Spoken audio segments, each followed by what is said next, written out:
Hi నమస్తే, welcome to Annapurna home foods.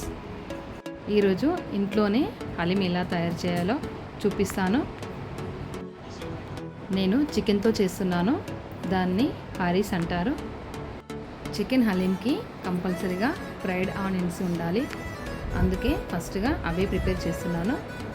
ఇందులో జీడిపప్పు, బాదం పప్పు, పిస్తా, ఓట్స్, వాటర్ మిలన్ సీడ్స్ ఒక 2 hours నానబెట్టి రుబ్బి పక్కన పెట్టుకోవాలి. ఆనియన్స్ బాగా ఫ్రై అయ్యాయి. వీటిని తీసి ప్లేట్లో వేసుకోండి. ఇందులోనే ఒక 5-6 పచ్చిమిర్చి, 1 స్పూన్ అల్లం వెల్లుల్లి పేస్ట్ వేసి బాగా ఫ్రై అయిన తర్వాత 1/2 kg చికెన్ని శుభ్రంగా కడిగేసి ఈ గిన్నెలోనే వేసుకోండి. ఇది కూడా ఒక 5 నిమిషాలు ఫ్రై అయిన తర్వాత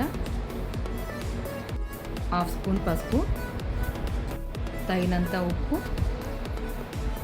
1 స్పూన్ కారము, 1/2 స్పూన్ మసాలా వేసేసుకొని ఒక 5 నిమిషాలు ఫ్రై చేసుకోండి.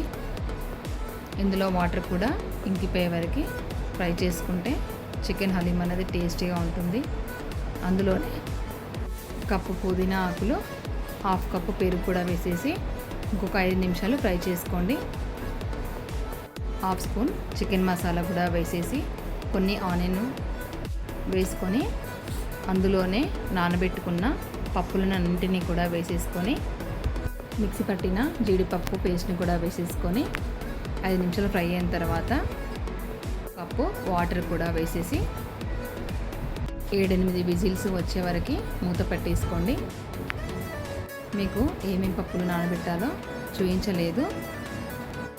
గోధుమ రవ్వ 1 గ్లాసు, 1 స్పూన్ మినపప్పు, 1 స్పూన్ కందిపప్పు, 1 స్పూన్ పెసరపప్పు, 1 స్పూన్ శనగపప్పు, 1 స్పూన్ బార్లీ గింజలు, 1 స్పూన్ బాస్మతి రైస్ వేసి ఒక 4 గంటలు నానబెట్టుకోండి. బాదం పప్పు, జీడిపప్పు వీటిని కూడా 4 గంటలు నానబెట్టుకోండి. చూడండి, చికెన్ అనేది మెత్తగా ఉడికింది.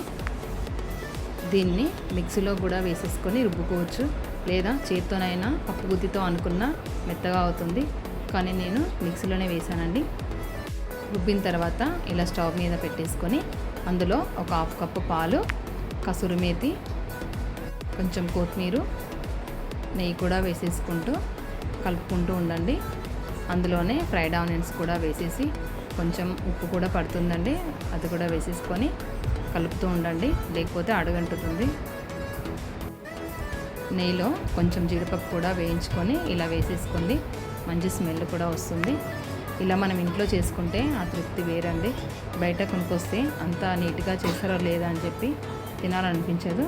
మనం ఇంట్లోనే ఇలా ప్రిపేర్ చేసుకొని తినొచ్చు. చాలా టేస్టీగా ఉంటుంది. బయట కన్నా కూడా చాలా టేస్టీగా వచ్చిందండి మాకు. మీరు కూడా ఇంట్లోనే ఇలా ట్రై చేసుకోండి. కొంచెం ఓపికగా చేసుకుంటే ఇంట్లో హలీం చాలా టేస్టీగా ఉంటుంది. Thank you.